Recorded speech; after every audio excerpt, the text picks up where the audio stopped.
All right. Hey, everyone. Welcome back to iTourmoto. This is the second episode of the podcast series. Thank you for tuning in. Once again, my name is Julio Rivero. On this episode, usapang adventure riding pa rin, syempre. And I have the Adventurer Junkies with me, and we will talk about their experience in the recently held FJ Moto Adventure Challenge. And syempre, other topics that hopefully you will enjoy to listen to. Before I go around the table for introduction, I want to say big thank you to Derek Yee, Leia, and staff of Motorcycle Cinema Lifestyle Cafe, the home of LABL Clothing Line, for allowing us to shoot this video podcast in their very cozy and fabulous place. I suggest that you check this place out. Sarap tumambay, maganda, and of course, superb yung food. And while dining and drinking, you can shop. They have gears and apparels here. And so check it out.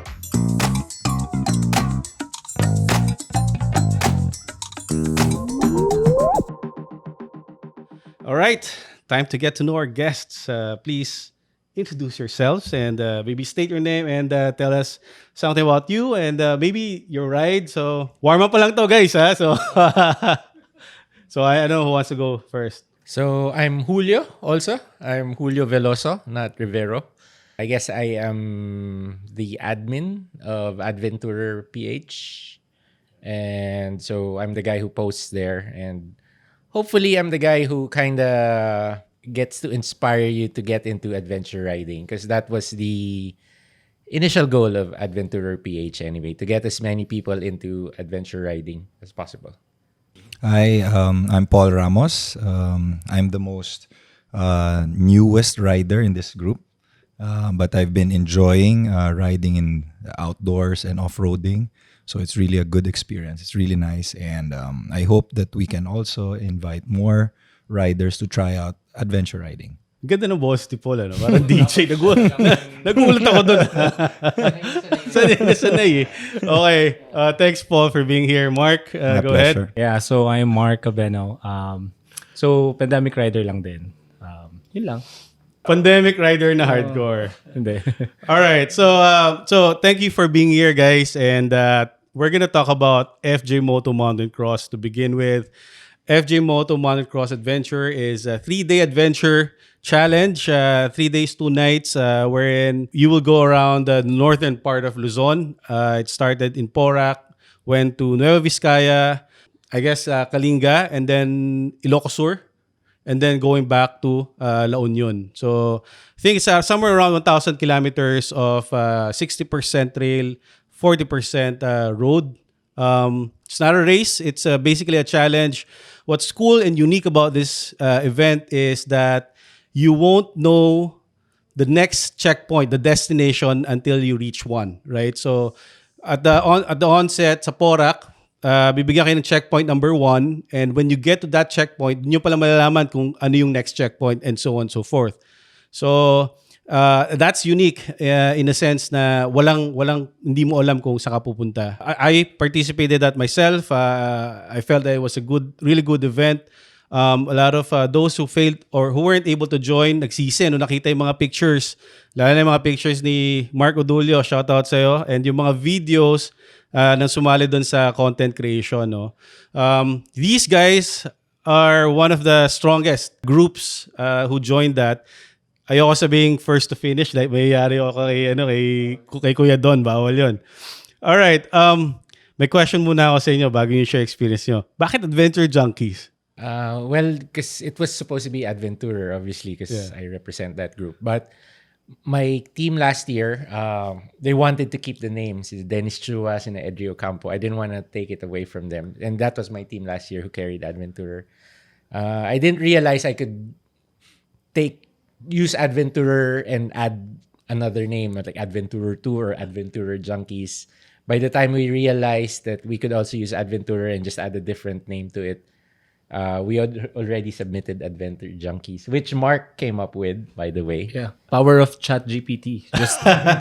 Just list mo lang doon ano yung popular. So ano type mo? Bakit naging Adventure Junkies? Like popular motorcycle names, and then it lists doon. Talaga? May something junkies doon. So Adventourer Junkies na lang. So kinuha namin yung Adventourer. I think it suits the personalities naman of the group. Well, actually, yeah, I was about to say that.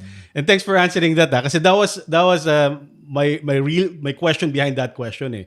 Kasi you represent Julio, the Adventurer PH eh. So I was, bakit Adventure Junkies? Bakit di Adventurer PH? And that explains it. Yeah, and unfortunately, actually, so our team was sponsored by Fox. So shout out to Fox Racing PH as well. O ganda Thank ng you. Yeah. ano nyo, outfit nyo. So well, for those of you who don't know, we were actually outfitted in red and orange bright uniforms. At first, I was like, holy shit, we're gonna stand out like sore thumbs here. But during the opening, during the start, right? Everyone was all around trying to get the GPS on their phone and everyone. But you just look, oh, there's my teammate. So it was actually really good. You could see. So thank you, Fox, for choosing the red and orange colors. And actually, they wanted to be associated with Adventourer. So we tried to change it back to Adventourer Junkies, but Don Joseph and his strict rules once said, once you choose a name, that's it. So we were stuck with Adventure Junkies. Okay, so share with us your experience. Like I said, personally ako, nag-enjoy ako dun eh. Para sa akin, unique yun. I haven't joined an event like that. Parang parang amazing race eh, di ba? And then at the same time, I get to see places that personally, I haven't seen those places before in my life. Right? I've been to Banawe, pero yung mga inner trails doon, ang ganda eh, di ba? So, anong thoughts nyo? Para sa akin, yun yung isa sa mga once in a lifetime experience na ko sa pagmumotor. I've been naikot ko na actually yung Luzon multiple times through my touring bikes. So, it's my third time ko na rin na finisher ng Ironman. So, dito, gusto ko na ma-experience talaga yung the real adventure. So, that's why, meron FJ Moto last year, tapos ngayon, meron ulit. So, na-realize ko, gusto ko sumali. Gusto ko ma-experience yung talagang bundok, yung adventure, yung talagang magka-camp kayo, 3 days non-stop. So, sobrang ganda na experience for me. And I think na next year for sure sasali pa rin ako, pero mukhang hindi na ako sasali sa Ironman. So, ganun yung experience ko. Babalikan natin yung mamaya. But, Paul, ikaw? The challenge was just right for me personally. My skill level, my skill sets was just right for the challenge. Sorry, for the challenge that it gave me a lot of learnings along the way. Obviously, the experience, seeing all these view sites, spectacular places that you've been to. Ang ganda. Pero hindi siya super challenging na matotrauma ka and na hindi ka nauulit for adventure riding. So it really added to my thrill of going more adventure pa. So I really commend the organizers for taking this route. I've heard some stories about the first one, and this time around mas talagang maganda yung mga positive remarks nila. So nice. I'm really happy. Naka-join ba kayo ng Mark first? No. Okay. Just the Si second. Julio, Ako lang. you did. Yeah. Okay. Pero hindi ko natapos. All right, so your My thoughts thoughts about on it. it. Well, for me, yun nga, as I just said, hindi ko natapos yung una. So, I joined the first FJ Moto. I actually got interviewed here in this cinema right here about my Yeah, I experience. saw that. Yung video. Yeah, so what happened there, just a quick backdrop. So, we came to a river crossing. Rain was so strong. River was raging. The makeshift bridge was naagos yung bridge. So, we had to cross by raft. But since we were so many competitors and locals trying to cross at the same time, eventually when it was my turn to cross the river, it was like a 500, maybe 400 meter wide river, 300 meter wide river. The raft died mid-river. So basically we were swept downstream. I was 10 meters away from losing my bike. But for some miracle na the boatman was able to swim to shore with a rope, and the people on shore met him halfway. Nahila yung rope, tumigil yung balsa 10 meters away from the rapids. Anyway, so that's it. So for me, I needed to finish at least, the first one, we were actually given, once we were back on shore, we were actually given the option, kayo ulit, may bagong balsa, kayo na muna yung mag-cross ulit. Pero I was so emotionally traumatized that I couldn't get myself to get on another raft and finish the Feeling mo wala ka ng bike. Yeah, feeling ko. And although friends na kami ni Don Joseph ngayon, in hindsight also, why I didn't want to go and finish the race, if ever I went, pinuntahan ko yung next checkpoint, feeling ko aawayin ko lang silang lahat at that time. So, pinakalma ko lang sarili ko. We camped somewhere in Abra, then umuwi na lang kami nung kasama ko si Ian Reyes. So, this FJ Moto 2, of course, I wanted to finish it. And I want to finish it strong in a way. So it was everything I hoped for in FJ1. Don Joseph and the long riders did a good job learning from whatever mistakes happened in 1. They applied the corrections in 2, and kudos to them. Definitely, it was super enjoyable. I want to say fucking enjoyable, but yeah, it was. Sarap no? Yeah, Ano yung pinaka-favorite part nyo dun? Riding by the cliffs. Kasi pagka, syempre, if you take time to really appreciate the views, sobrang ganda. But yeah, more than the drops, more than the challenging parts. I appreciated all the views when we were on the Cordillera part. Oh, right? yung mga rice terraces, di ba? Panalo yun. Ifugao. The best no? Yeah, so Julio missed a couple of provinces earlier. After Kalinga, it was Ifugao then Benguet before Ilocos Sur. Okay. Tama. Sa akin yung view ng mga rice terraces. I don't know the place, pero yun lang sa akin yung talagang sobrang memorable. Yun yata yung after ng... Benguet na ba yun? Tabeo Lake. Oo, after nun. Yung sobrang How do you find yung Ambagyo, yung gilid ng Mount Pulag? Yung papuntang Dango High School. Yung single? Yung single na may cliff. Yeah. Right? Masaya din. It was fun. Medyo hindi namin na appreciate yung view kasi focused sa daan. Baka kasi mahulog. Alam ko yung ginagawa nyo. Kung patingin-tingin kami doon, mukhang may kalalagyan. May kalalagyan. Okay, so how about the things that you feel na, hindi okay to or this can be improved next time? It was a super awesome race. Rules were implemented to make it everything fair, I think. There was just one rule for me that was good for actually nung orientation. Tawag nila, nung pre-event orientation. It was brought up by Resty and Don Joseph that there will be no riding after 6 p.m. Personally, I was like, what? Why don't we can take? We're adults. We can take care of ourselves. Why can't we ride past 6 p.m.? But when we got there, we realized that it actually was a good rule. I mean, we're passing through residential areas. Even though it's a trail, people live there. It's going to be noisy. You're going to disturb the peace and everything. It could be actually dangerous at certain times. It's really dark, no light. So, turned out to be a really good rule. No riding past 6 p.m. I can only speak for the front group. So we were part of a group of 6 there were 5 other teams, including us, that we kind of just saw each other from first day up to morning of the third day. Kami lang nakikita. So I can only speak of the experience up front. So for me, that was the only, I wouldn't say sad part, but things that can be improved upon next for FJ Moto 3. So no riding from 6 p.m. to 5 a.m. But obviously, teams in front of us did it. We saw it through our own eyes or either through sinabi ng mga local, umalis tong team na to. 5 minutes bago kayo dumating. Pero anong oras na at that time? It was like 5:50 p.m. So, although it wasn't a race, you could feel in the front 6 groups. Meron, di ba? It was a May- competition. But we wanted... Parang imposible di ba? Yeah. Walang competition, spirit of competition doon. So, wala ka na magagawa. Let's say, for one group, we know for sure rode from 6 p.m. to 8 p.m.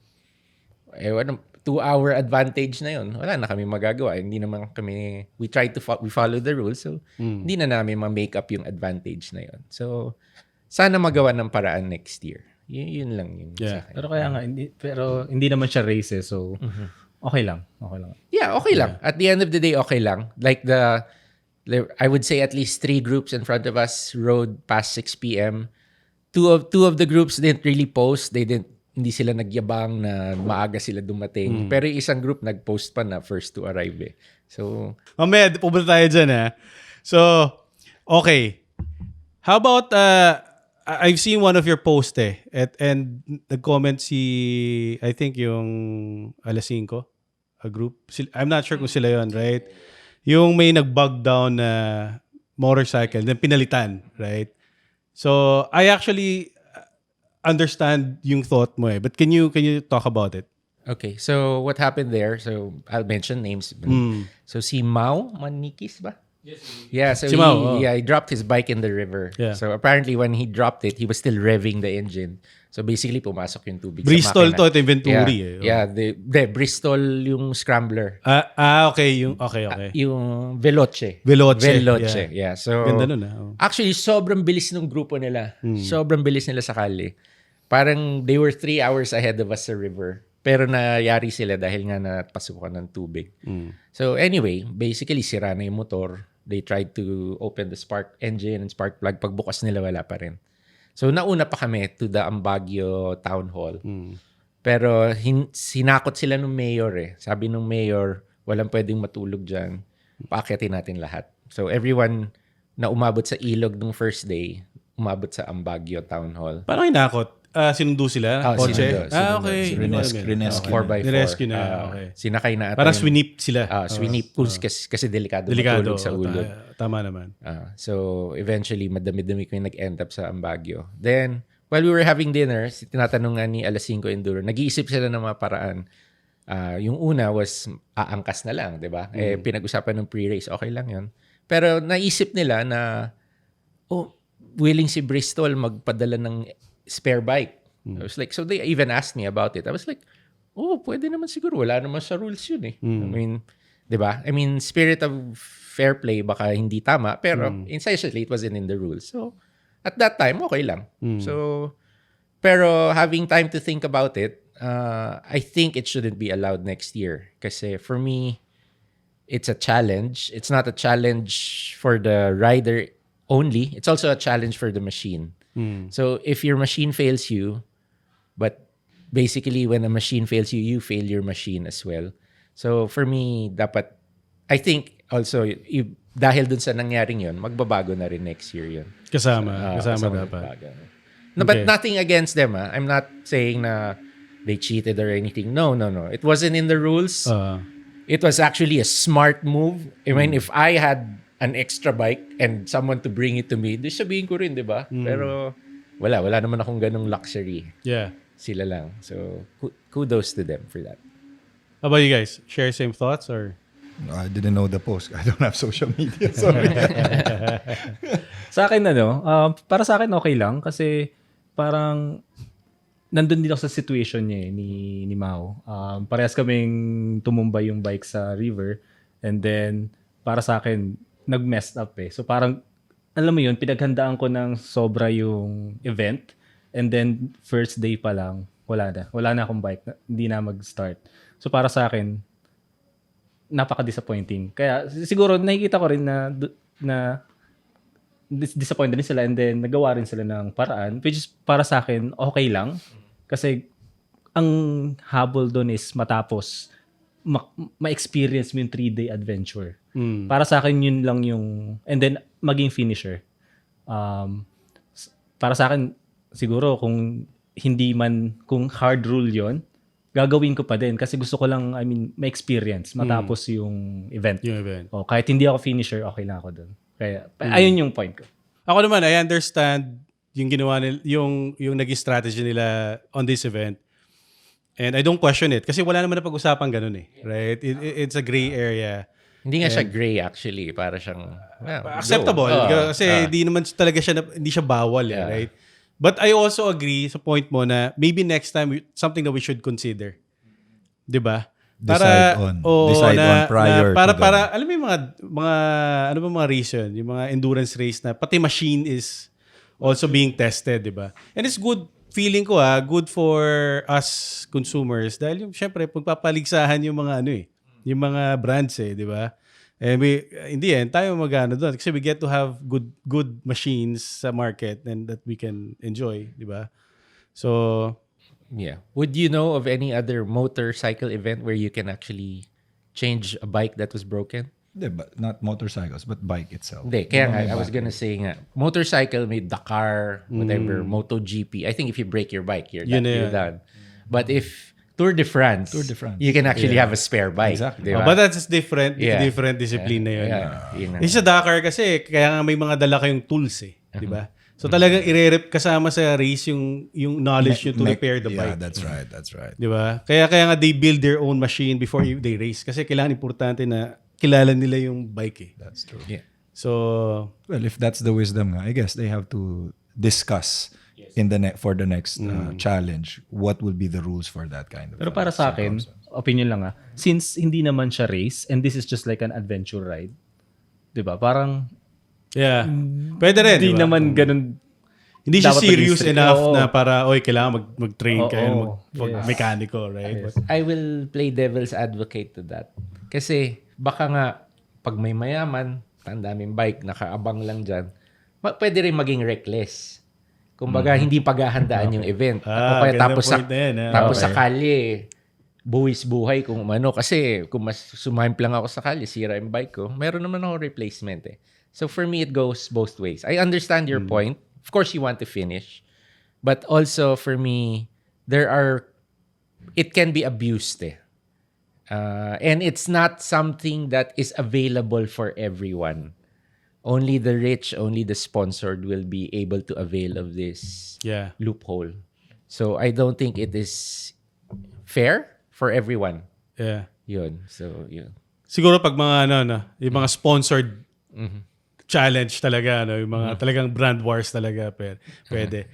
Pero kasi sa group namin may mga nag-bog down din na machine eh. So hindi naman napalitan eh. So I guess yun yung example mo eh na yung team namin is not sponsored by a brand, 'di ba? Na pag nag-bog down ka, sorry. Iwan ka na, 'di ba? So yeah. So I think I don't know.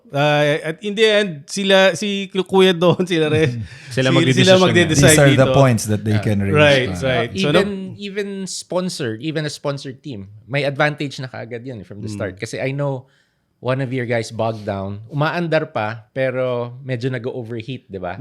Yung air filter na madumi na. Pero personal bike niya yun. Ayun na nga. Di ba? Siyempre, natatakot siya. Hindi.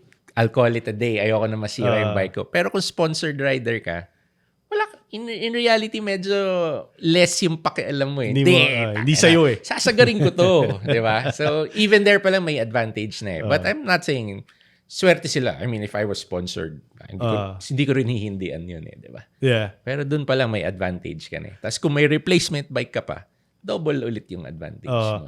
Dapat may ibang next level challenge siya, parang eto sponsored lang lahat ng mga to, right? Parang ganun. So anyway, Kuya Don, so these are the points like Paul said, these are the points that can be considered for the next event. All right, jumping into another topic. Earlier you mentioned hindi ka na mag-Ironman dahil FJ Moto ka. What was that about? So, Hindi naman sa I mean, wala nang bawian. Hindi. Walang bawian. Hindi. Personal opinion. Personal. Kasi I've been, wala akong bad experience sa Ironman. Pero kasi, personal opinion ko, yung riding preference ko is mas nag-enjoy ako sa FJ. Yun lang yun. In terms of what? But, I mean, ba't ka naging mas enjoy? Yung nature, number one, yung views, yung talagang more on trails, mas mahirap. Kasi talagang, alam mo yun, navigation, may mga river crossing, talagang hindi siya off-road. May mga off-road talaga yung mga pinupuntahan. So, yung na-experience ko yun, and then sinabi ko sa sarili ko, in my opinion ko lang na mukhang hindi na ako sasali next year. Yun na lang yun. Kasi, yun na lang yung paghahandaan ko na event. Kasi na-experience ko na eh. Hindi ko naman kailangan na tapusin pa every year mag-Ironman. Na-experience ko na siya, okay siya. Pero next year, eto naman. Eto na yung focus ko. FJ Mountaincross. Nice. How about you guys?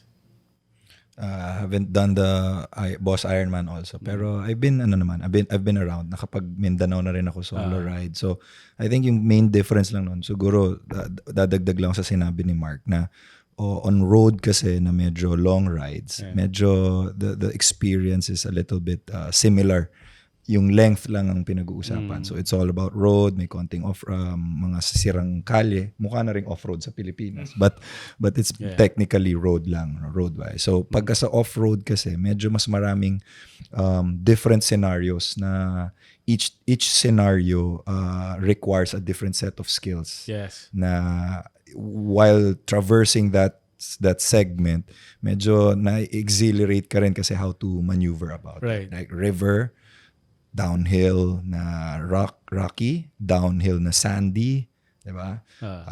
Tapos may uphill ka rin. So the difference is single lane, single track. So I think mas marami kang natatouch na button sa emotions mo rather than a long road ride. Tsaka parang mas mag-i-improve yung skills mo. Kaysa sa isang stretch na ikot lang in 24 hours, then compared to like 3 days, di ba?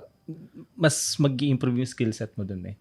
Dahil nga maraming touch points. I guess nag-i-improve din sila sa boss kasi medyo marami doon mahataw talaga eh. So every Depende, hataw depende. nila medyo gumagaling din talaga. But I guess it's really just a lot of skill sets na mas kailangan when you're in off-road.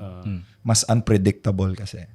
Yeah. Iba-ibang Preference. scenario. Depends on rider's preference. Uli, ikaw. Ako, sorry. So I guess I'm also a bit controversial on this A topic. bit? Is it a I mean, bit? Or- Always. through Adventourer, if you follow the page, you know I'm kind of anti BOSS Ironman. So I feel it comes down to speed and endurance. It's 1,200 kilometers in 24 hours.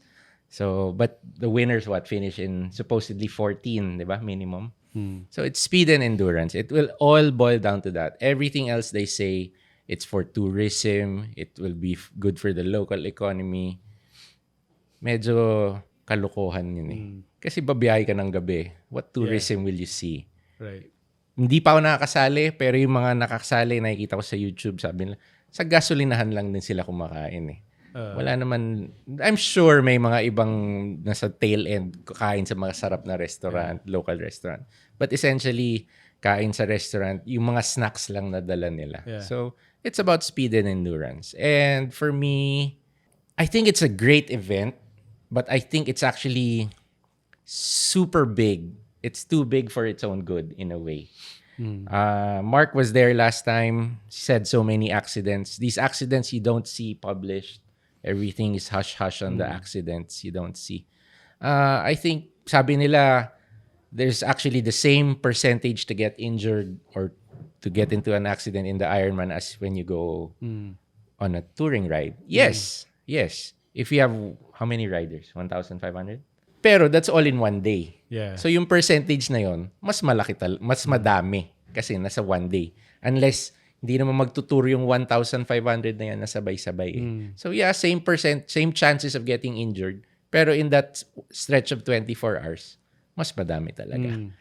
Ngayon, yun nga, I think the organizer is doing a good job trying to promote it as it's not a race, it's not a race.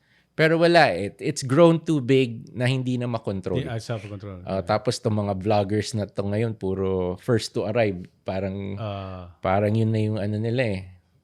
Nabuhay Parang badge sila. of honor nila Diba? eh. First to arrive. First lady to arrive. First group of 10 to arrive. Everyone's claiming that. So, ako for me, as much as I want adventure riding to grow and FJ Moto to grow, that will also be a problem in the future. Pag dumami ng dumami. That is why I wrote those suggestions to Don Joseph and the Adventourer page about not having a spare bike. We should control speeding on the road. No riding from 6 p.m. to 5 a.m. We should strictly enforce all of these to avoid the FJ Moto Adventure Cross to encounter the same problems as the Ironman in the future. I mean, all it takes is one accident in the trail, may masagasaan na bata, anak ng whoever, Local, anak ng local. Bad shot na tayong lahat kaagad dun. Not even the race itself, but all riders who pass that trail in the future, meron ng apprehension yung mga tao. So, ayaw natin mangyari yun. Na yung trails, ayaw tayo padaanin ng mga local. Right. Hindi rin ako pro Ironman. For the basic reason na ginagawa natin playground yung Dakali. Right? I've seen it myself. I haven't joined Ironman ever. I've seen it myself. I was going to Baler And then, para pabalik yung Ironman. Hapon na eh. So, dami nang pabalik. Diba? Humihinto yung mga bayan eh. Yung mga lahat tumatabi, lahat nag-aantay, lahat ayaw madisgrasya. And para saan? Yun lang yung point ko, right? Kumbaga, kung ako yung mga local doon, numamasada ako, bakit ako hihinto ng pamamasada ko? Para saan? Gawin na nilang race talaga. Yun lang yung sa akin. Kung gusto nilang ganun, tapatabihin yung local, gawin mo ng race. Kumbaga, sa ibang bansa, ginagawa naman yun, di ba? Yeah. Pero tigil lahat kasi karera talaga siya. But I don't think you can say it's not a race, pero secretly, race pa rin siya. Parang ganun. Ganun yung dating ng Ironman. Tsaka delikado, yung mga sumasalubong kasi silang lahat sa daan eh. So yung nakikita ko yung mga kotse, nalalaglag sa gutter eh. Di ba? Again, the question is, kung ako yun, papunta akong trabaho, bakit ko kailangan huminto para saan? Di ba? Kasi naglalaro kayo. Yun lang yung point ko doon, right? Anything else, I can't say because I haven't joined it, right? But a lot of people are happy about it. A lot of people supports it. So, divided yung opinion ng mga tao, di ba? Nandito na rin naman tayo sa discussion at so kontra din ako. Oh, sige. I think I've seen us ride in off-roads and trails. Mas konti lang din ang tao. I mean, I'm not biased of the BOSS Ironman, but it's the same. I think the major factor is the volume talaga. Yeah. The volume and the factor of the race thing. Yeah. Kasi for the example, culture, I think may culture na yung BOSS Ironman na racing. Yeah, na kasi pabilisan talaga yung siya. point ninyo na humihinto lahat. Tayo, let's face it, ganun din naman tayo. Pag tumatawid tayo sa ilog na single track lang din, yung mga locals na nagde-deliver ng mga single underbone nila, nahihinto rin sila eh, right? Bagay, I've experienced that so many times na nakapila tayo, hindi sila makadaan, di ba? Pero kokonti lang sila compared to sa kalye ngayon because the cities are more populated. So what if umabot din tayo sa ganon? Meaning, di ba, marami na tayo nasa trails. Hinarangan sa tulay natin. Tumatawid tayo sa mga tulay na pang tao lang. So yung mga ganong experience. So I feel that both maybe the BOSS Ironman when they started it had the right intentions, but tama si Julio na baka na out of control na. So Until now naman, they have the right intention eh. It's the culture of it that's correct. making it So I guess like Don Joseph is also building this up. Sana nga habang maaga pa ma-establish na yung mga ganung perspective, so we can also think about the what if we grow big about it, diba? Pag malaki na yung Sa akin, opinion ko lang, based dun sa last na FJ Moto event, kung maging strict talaga sila sa no race, dapat yung last event pa lang, kung talagang may hindi sumunod sa rule, be strict na. Na kung may di-disqualify, man-disqualify, or may hindi sumunod sa rule, i-implement. The reason is, kung walang implementation sa mga first season pa lang, yung mga next season, ganun din yun. Parang, hindi naman, okay lang yan. Hindi naman tayo madi-disqualify dyan. Parang ganun. And then, so nagiging culture na rin siya. nagiging culture din in the end, di ba? Pero kung na-implement yun, and then, hindi mo natapos, or hindi ka naging finisher, dahil nga may rule ka na nilabag, alam mo na next year dapat maging maingat na ako. Sumunod na ako sa rule. And then gusto ko kasi maging finisher. Man lang at least, di ba? So, opinion ko lang, para mas magiging, kung hard lang sa rule, sa tingin ko magiging maganda yung event. Kasi it shows that you're serious about Yes. it. Speaking of that, sino ba yung lumabag sa... So I guess let's talk about it. So ano ba yung naging issue? May issue doon, di ba? I guess it's me again. Lahat nakati kay Julio. So, ano ba yung naging issue doon? I mean, let's clarify it once and for all. Well, community. We're a riding community. Yes, there's a ego, there's a pride of trying to finish early, right? But I think there's an unwritten ethics when you're in the trails, lalo na sa mga river na tulong-tulong. Yes. It's a gesture of kahit nauna pa sila, you help them out. Medyo we had a sour experience with some groups that we helped them out, and then they didn't even look behind to reciprocate at the very least. And the worst part there was, I think if my memory serves me correctly, medyo may pila ka pagka trails. May pila ka di ba? Yeah. And then, maybe because of their eagerness to go first, kahit na nakapila ka, parang sakali lang ng mga underbone minsan natin, di ba? Or sa mga kamote rider. Whether it's a big bike or underbone. Nakapila na kayo sa motorcycle lane, may mga iba, isisingit pa rin hanggang sa dulo, di ba? Imbis na ang ganda na ng flow nyo. Ganon din sa river, ganon din sa nangyari. I think, maayos na yung pila, may nasisiraan sa harapan, so may nakapilang ganyan, 3, and then you will arrive late, and yet you will position yourself somewhere there. So it's basically kamote riding. And then we help you out. Kamote riding sa ilog. Sa ilog, right? And then we help you out. We help each other out. And then pagdating doon, kasi hinarangan na nila yung trail. Kasi hinarangan na. So we help you out. Kasi hindi naman sila makaka-andar. Hindi kami makakapunta rin pagka hindi namin sila. Sorry. So in-overtake kayo sa ilog, tapos tinulungan namin. Tinulungan namin.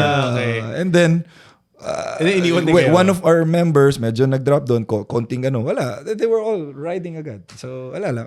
Wala namang rule doon. But I guess it's just a matter of... No, Parang hindi ko na... It's an unspoke. Hindi ko alam yun Actually, hindi. Kasi nag-aayos ako ng tenere ko. Pinigilan mo nga ako, di ba? Sinigawan ko na eh. Nag-ano ako ng motor. Let me just comment on that. I think there's a rule to it. It's called courtesy, right? It's a basic courtesy. Riding community tayo. Na tumulong ka, and kasi tutulungan ka rin in return, di ba? So basically, hinarangan nila yung trail, siningitan kami, hinarangan yung trail, tinulungan namin dahil hindi sila makaalis, hinila namin. Nung time na kami na yung kailangan ng tulong para mabilis, we didn't need help, we didn't need their help, but it would have been a nice gesture to return the help. Wala, they just rode on. Iniwanan na kami lahat dun sa ilog. So, dun nagsimula. Finally, we went up the trail. It was like another, 30 minutes up the trail. Na-overtake namin sila sa trail. Tapos, feeling ko nangaharang pa rin sa trail. Ayaw magpauna kahit nabalahaw na yung kasama nila, babarahan ng iba yung daan. Feeling ko. After ilog, manipis yung trail na yun. Makita yun. May hulog ka nga dun eh. Diba? May hulog ako dun. May sirang daan dun Yun. So, ganun. Feeling ko lang. Although baka init na ng ulo ko nun dahil hindi kami tinulungan. Pero feeling ko binabara pala nila yung trail. Pagdating dun sa Ambagyo, Town Hall, it was 6, I remember this very clearly. It was like 6:10 p.m. So, usapan na, no riding past 6 p.m. They were the group in front of us, but Paul said about 3 minutes in front of us. So, kausap namin yung wife ng mayor. Kausap nila yung wife ng mayor, which we didn't know at that time. Sinasabihan na sila, bawal na mag-ride past this point. Dito na matutulog lahat. Pagtingin kasi namin, covered court. Hindi, madilim na. So, we were like, oh shit, it's covered court. We don't have to pitch a tent. Baka okay na to. Tapos, hindi nila pinakinggan yung asawa ng mayor. They continued riding. Tapos, nung kami na yung kausap, kasi kami yung next sa likod nila, sabi, pinagluto namin kayo ng tinola. We were like, oh yeah, dito na tayo matutulog. So kami, we decided na. I actually didn't think much of it by then. I was like, sige, whatever. Pero, pumapasok, nagtitext si Don Joseph tsaka yung asawa ni mayor. Tapos, tinatanong ni asawa ng mayor, anong pangalan ng team nung ganun-ganun? Nauna, hindi huminto. Hindi raw siya pinakinggan. So, medyo naglabas na ng sama ng loob yung asawa ng mayor to us. Kasi nag-prepare sila. Ang dami nilang pinrepare na food. So, parang kami na, in-offend. Puta, asawa pala ng mayor yung in-offend nila. Ganun-ganun. So, parang medyo na-rile up na rin kami. After everything, tapos na yun. Hindi na namin sila nakita after the first day. After everything, Monday after the event, they post first to arrive in their page. First to arrive at 6:30 a.m. Something like that. Yun yung post nila. Someone sends me a screenshot. Siyempre, nainis na ako. Ano ba to? Lahat na hindi sinunod. Walang riding. Yung etiquette sa trail, hindi sinunod. Yung gentleman's usapan nung pre-race briefing na no first to arrive. Were they there? Apparently, wala daw. I don't know. Okay. I don't know. Sabi, wala daw. Pero alam nila yun. Dapat. So, lahat yun violate nila. Siyempre, me being me, I posted it at the page. Ayun, they threatened me with legal ek-ek na Umabot sa ganun. Yeah, umabot sa ganun. Take the Ano yun? May PM kayo? Like, No, dun pa sa page. Kasi I posted okay. the screenshot of the first to arrive. So yun, pinost ko yung screenshot nila. Tapos, nag-post na doon sa comments na, ano bang tawag doon sa mga legal terms? Whatever. So, umabot na sa ganon. Quoting the law, ganun. Tapos, nag-PM sa akin kung sino man yung leader ata nila. Hindi ko alam kung sino. I forgot the name. Nakiusap naman na maayos. Take down the post, ganyan. Finally, pumayag ako. Tapos, I have no problems with it. If I see them again, cool. Yeah. I don't Gusto even... ko yung t-shirt mo nung ano yun. Actually, suot ko nga. Okay. So, pinag-usapan natin yan. How's the community now? Kumusta yung adventure riding community? Is it bigger now? Is it better? Or is it I think decline? they're preparing for the next FJ Moto Mountaincross na. Tingin nyo mas malaki yung FJ Moto Mountaincross? Maging may malaki. Kasi sobrang ganda nung event and then yung marketing. Maraming naging ganyo. Kahit ako, close friends ko, close riding na nasa touring group, gusto nila ma-experience. Diba? So, yun pa lang, sa tingin ko, it's gonna be fun next year. Do you think we're, yung adventure riding scene sa atin has mature to a point na parang pareho na rin tayo ng mga European na kung paano di ba yung mga events sila doon, grabe, ang gaganda eh. Tapos yung mga rides sila doon, talagang... Ito nga, I think it's ripe for the picking. Pwede mangyari. It's on the rise. I mean, it's not having an adventure bike in the Philippines. Medyo, kumbaga, medyo middle class ka at least, di ba? To afford an adventure bike. Mahal din. Hindi siya mura. So, kaya ako nainis, going back to what we were previously discussing, yung what the other team did and what the other... yun nga, parang yun yung medyo makakasira in a way. So, we wanted to grow, but we wanted to grow right. As Mark said, mas madami na next year. So, competition, I'm telling you, Don Joseph, competition is gonna be something you have to control. Yeah. Kami, aminin namin, we were a competitive group. We wanted to finish in in front, pero we did it by the rules. Not everyone's gonna be like us who will follow the rules. And I mean, if we could have gotten away with it, diba? Baka, so, yan yung magiging problema. It's so hard to check. You're up in the mountains, there's no signal, there's no marshals. Right. What are we gonna do about it? So, we kind of have to police ourselves.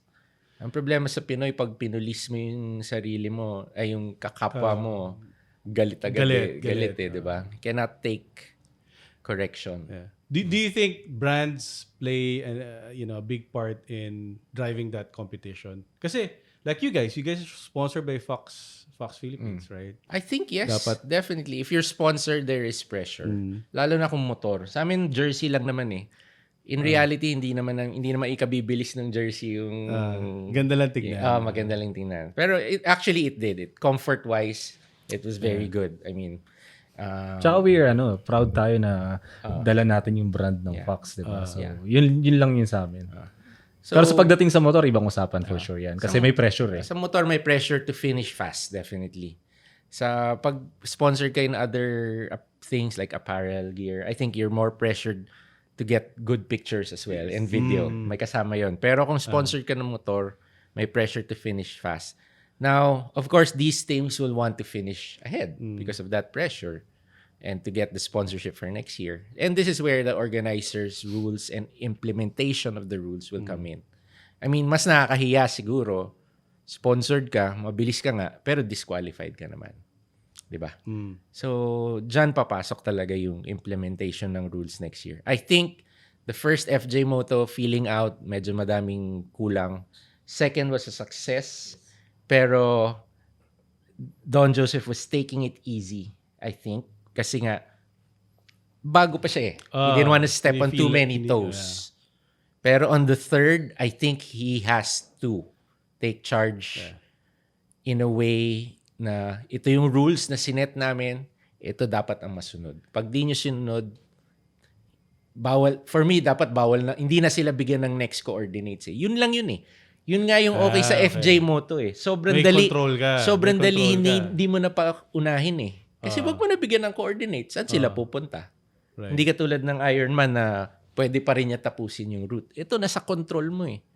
Di huminto dahil sinabi ni Mayora, di wag ko na iti-text yung coordinates. Easy as that. Yun lang yun. Especially, plan yata nila Don Joseph is to go international, like invite international riders. Good for them. Kasi the only thing that's stopping the international riders to ride here are the bikes. Wala silang, hindi naman nila madala yung bikes eh. But I think sila, I'm not sure kung kasama si Sir Resty, but he shared with me, si Don Joseph, na magpaparent sila ng bike for international riders. For sure, pag may ganong option, dudumugin tayo. And I think doon papasok yung the more that you need to implement the rules because now you took it to the next level. May international riders ka na and iba mag-ride ng mga ibang lahi. To be honest medyo all out sila eh. Navigation tsaka local knowledge ang advantage natin. Yun na. How would you encourage people to try off-roading? Para sa akin kung gusto niyo i-try yung adventure and siguro kung stress ka kayo sa work, gusto niyo naman maiba, ma-experience yung nature, kasi adventure talaga is more on nature, stress-free, hindi busy. Kung gusto mo pag-isa, camping, I suggest i-try nila yon kasi may mga benefit silang makukuha. Like for me, for example, busy ako sa work, nagka-anxiety ako. Yung pagmumotor ko, pag-adventure ko, yun yung pagaling sa akin na maging clear ulit yung mawala yung stress. So, kung nandun sila sa ganung scenario or case, ayun, I suggest try it out. May iba naman. Yes, definitely. Try it out. Adventure riding, I think, kung nalilimit sila with their bikes, don't be. I think just like in any discipline, whether it's hiking or mountain biking, there's a lot of places in the country, even in Luzon pa lang, or even in Mega Manila, kasama Rizal. Kasi backyard namin ng Rizal, malapit lang Quezon City. So, maraming lugar na you can try out with whatever bike that you have. Even scooters. Kami, dati nagsuscooter lang naman din kami. Kaya diba? I mean, you just have to know and know from other riders na nakapunta na doon kung anong level of off-roading yung papasukin mo. And then just try it out with that. You know, if you have a scooter, then try it out a scooter friendly na medyo off-roading. If you have a small bike, entry level na big bike, try it out. Kasi kay TMX pwede yun na nga, alam mo pag nandun ka, mas malakas pa nga ang banat ng mga Barako TMX, diba? So I think whatever bike that you have, don't be afraid to try it out. And then just make sure that you ride with the right kind of riders first. Kasi yung crucial yung kasama mo para hindi kayo papamak. Just like in road. Diba? Pagka meron kang kamote na kasama sa road, feeling mag-ahataw-hataw, gagayahin mo, and then your skill set sa banking or sa expressway, hindi tama yung skill sets mo. Bulaga ka. You can endanger yourself or your friend. So, ganun din sa trail ride. If you got good friends who are skilled and will guide you the right way, then you'll really enjoy off-roading. Kasi tama si Mark, I'll second that. The experience of being in a different kind of world is really, really spectacular. Parang yun nga, yung sa FJ, again, kudos to the organizers. When you go to the northern part and in the middle of the mountains, hindi mo akalaing nasa Philippines ka when you look at the mountain ranges. So yeah, so enjoy, try it out. Whatever bike that you have, try it out. Nice. Thank you, Paul. For me, syempre, hindi na confidential, hindi na controversial. So, syempre number one, sali kayo sa Adventourer PH. Ayan, tama. Ganda ng paso. Diba? I mean, it was purposely built for that. I mean, when I started it, gusto ko ng kasama maka-ride. So it was mainly a place for ride invites. But unfortunately, it's kind of grown a bit too big as well in terms of posting ride invites that once you post an invite, sometimes 50 or more can show up. It becomes uncontrollable on the trails. So join Adventourer PH. You'll find some like-minded people there and their posts. Get some tips there. For me, I would like to add, obviously, if you want to go adventure riding, you've obviously bought an adventure bike. Hindi ka naman bibili ng R1. Although meron, di ba? Meron, may nagtitrail na ng naka R1.